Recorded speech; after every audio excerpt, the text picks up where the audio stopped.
bola dikuasai oleh tim putih. Ya, Meliuk-liuk di lapangan bagaikan ombak di Samudra Pasifik. bagai bui di lautan ya. Iya. Lalu kembali Seperti lagu Malaysia saja. dipotong oleh tim hitam. Lipat. Iya, dan jangan dihalangi kalau Ustaz mau maju. Itu sama saja menghalangi jik.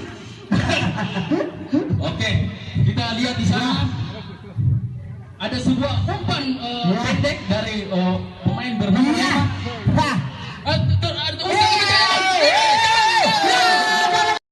Nah, tim warna putih ini ya, menggunakan strategi strategi TikTok challenge. TikTok challenge. Iya. Dan pasukan hitam menggunakan strategi kura-kura dalam perahu.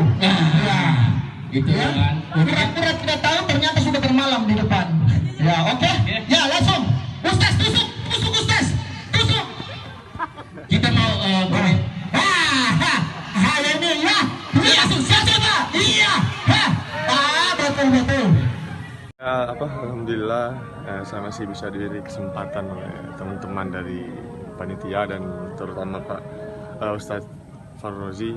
Terima kasih karena mungkin hanya ini yang bisa saya lakukan untuk membantu keluarga kita atau saudara kita sekarang di Palestina. Ya, untuk solidaritas kita terhadap kemanusiaan yang terjadi di Palestina. Inilah yang bisa kita lakukan, ini yang bisa kita maksimalkan, sehingga insya Allah apa yang kita lakukan hari ini bisa memberi manfaat langsung kepada saudara-saudara kita yang lagi menderita di Palestina. Pak, ini kan banyak pemain PSM yang terlibat, Pak. Apakah ada kegiatan-kegiatan selanjutnya lagi, Pak? Oh, kita lihat nanti seperti apa eventnya. Karena menurut saya ini hal-hal yang sangat baik yang bisa kita lakukan, dan juga kita berkolaborasi dengan pemerintah kota. Artinya, saya kira saya sebagai Wali Kota Makassar menyampaikan terima kasih kepada Ustaz Fahrul Rozi dan semua yang berpartisipasi dalam acara hari ini, Pak Api, Pak Ustaz Dasat,